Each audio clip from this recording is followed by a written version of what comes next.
안녕하세요. 전공에 대해 궁금한 점, 그리고 진로에 대한 고민, 미래융합대학 학생들의 모든 것을 위해서 교수님께 직접 여쭤보도록 하겠습니다. 오늘은 이 소프트웨어 융합 이상민 교수님 먼저 모시고 만나보도록 할게요. 안녕하세요, 교수님. 안녕하십니까? 소프트 융합, 제가 찾아보니까 이 말이 조금 어렵더라고요. 찾아봤을 때는 파이썬, 자바, 미래 언어들 같은 이 언어들이 나오던데 이 소프트웨어 융합을 전공하게 되면 어떤 걸 배우게 될까요? 네, 소프트웨어 융합 전공은 말 그대로 일단 소프트웨어를 만드는 그런 학문이 되겠습니다. 소프트웨어, 애플리케이션의 준말인데 이 앱도 소프트웨어죠. 그런 소프트웨어를 일단 만들어내는 것이 첫 번째고요. 그렇게 만들어낸 소프트웨어로 무엇을 할 수 있을까? 그것이 이제 두 번째 고민이 되겠죠. 그러니까 소프트웨어를 만드는 기술은 프로그래밍, 시스템 설계, 앱이나 웹 개발, 그리고 알고리즘이라고 하는 컴퓨터가 어떻게 생각하는가를 그대로 흉내내는 그런 것들을 학습하는 학문이라고 할 수 있겠습니다.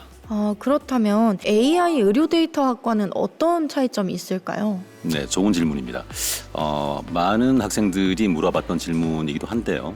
소프트웨어 융합 전공은 일단 소프트웨어 개발, 그리고 알고리즘 개발에 초점을 둔다면 AI 의료 데이터학은 조금 더 활용과 분석에 중점을 둔다라고 보시면 되겠습니다. 그래서 데이터 분석과 인공지능을 활용해서 의료 현장의 문제를 해결하고 그 인간들이 조금 아프지 않게 오래 살 수 있는 데 중점을 두는 그런 학문이라고 보시면 되겠고, 소프트웨어 융합 전공은 거기에 필요한 소프트웨어를 지속적으로 개발하고 업데이트하고 이런 것들을 하는 학문이라고 보시면 되겠습니다. 시스템이라고 봐야 되는 것이죠.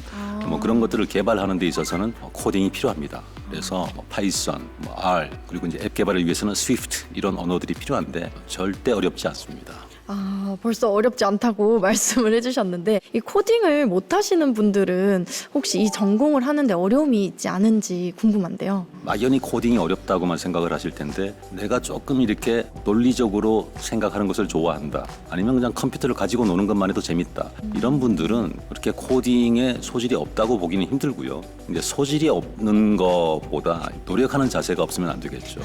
네, 적성은 노력을 이기지 못하고요. 결국 그 노력이 나중에 훌륭한 결실로 이어진다. 그렇게 저는 믿고 있습니다. 교수님께서 굉장히 관통하는 아주 좋은 말씀 해주신 것 같은데, 그렇다면 이 두 전공의 차이점이 개발과 활용에 있어서 조금 다른 점을 가지고 있고, 코딩을 잘하는 것보다도 이 꾸준히 노력해서 이뤄나갈 학생분들이 오면 좋다, 이런 말씀이시네요. 그렇습니다. 일단 소프트웨어 개발 그리고 프로그래밍 언어의 일단 기술이기 때문에 한 가지 특화된 기술을 가지고 있다면 어디 가서도 그냥 취업 걱정은 하지 않아도 되지 않을까, 그렇게 생각을 해봅니다.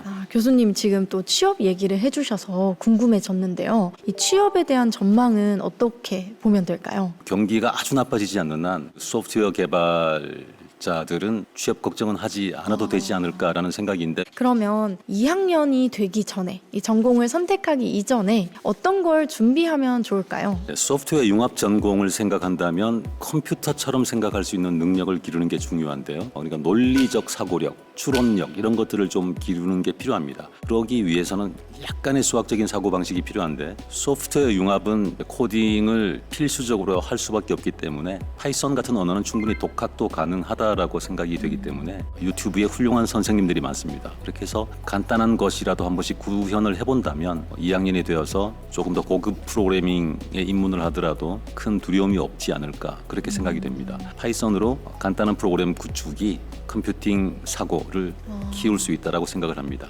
컴퓨팅 사고로 하면 논리적 사고력을 얘기하는 것이죠. 논리적 사고.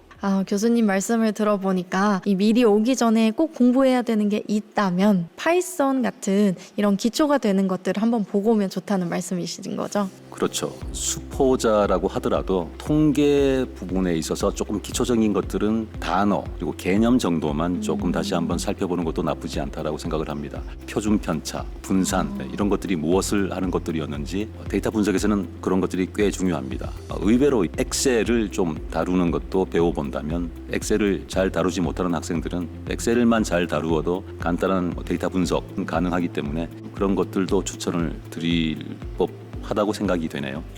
교수님께서는 엑셀이나 통계를 볼 줄 아는 그런 것들을 준비하면 좋다 필수다라고 말씀을 해주셨는데 필수적인 것은 아닙니다. 필수는 오히려 아니지만 통계적 지식은 AI 의료 데이터학에 조금 더 필요하긴 한데 소프트웨어 융합 전공은 좀 체력을 좀 더 기르라라고 말도 좀 하고 체력이요? 싶네요. 네네. 프로그래밍을 하는 데 있어서는 상당한 시간이 좀 걸릴 때가 좀 그렇습니다. 많습니다. 끈기가 또 중요하다는 말씀해 주셨는데 이거는 좀 논외의 질문이긴 한데요. 이 학생분들도 혹시 궁금할까 해서 교수님께서는 챗 GPT를 쓰시는지 제미나이를 쓰시는지 이런 것도 좀 궁금합니다. 네. 저는 뭐 일단 전공이 이쪽이다 보니까 좀 많은 것을 쓰고 있습니다. 챗 GPT는 뭐 당연히 쓰고 있고요. 지금 유료로 쓰는 것들이 챗 GPT 그리고 제미나이, 클라우드 이렇게 쓰고 있는데 조금 경제적인 여력이 된다면 뭐 다른 것도 좀 써보고 싶긴 해요. 지금 무료 버전들은 나올 때마다 하나씩 다 써보고 있는데 각각의 생성형 AI마다 특징들이 있어서 일단 학생들에게 뭐 전달해주기 위해서라도 저는 이것저것 좀 다 써보고 있는 편입니다. 그러면 교수님이 꼽는 이 최대로 이 활용하기 좋은 거는 세 개 중에 어떤 게 가장 좋으실까요? 가장 무난하기는 그냥 챗GPT 많은 것들 중에서 그냥 하나만 선택해야 한다면은 챗GPT를 가장 추천드리고 싶고 두 번째로는 제미나이를 추천하겠습니다. 네, 그럼 교수님의 최애는 챗 GPT로 밝혀졌는데요. 오늘 교수님을 통해서 소프트웨어 융합에 대한 전반적인 이야기를 들어봐서 더 잘 이해가 됐는데요. 교수님은 어떠셨어요? 소프트웨어 융합은 신설 전공이라 아직 졸업생이 배출되지 않았는데 많은 학생들이 오셔서 저희도 챗GPT나 제미나이 같은 그런 훌륭한 서비스를 개발해낼 수 있는 인재가 좀 배출되었으면 합니다. 특히 이제 그게 뭐 보건의료 분야에서 특화된 인공지능 이런 것들이 되면 훨씬 더 좋겠죠. 네, 감사합니다. 그럼 오늘 교수님의 말씀을 통해서 미래융합대학 학생들의 선택에 도움이 되셨기를 바랍니다. 그럼 오늘은 여기서 마치도록 하겠습니다. 감사합니다, 교수님. 감사합니다.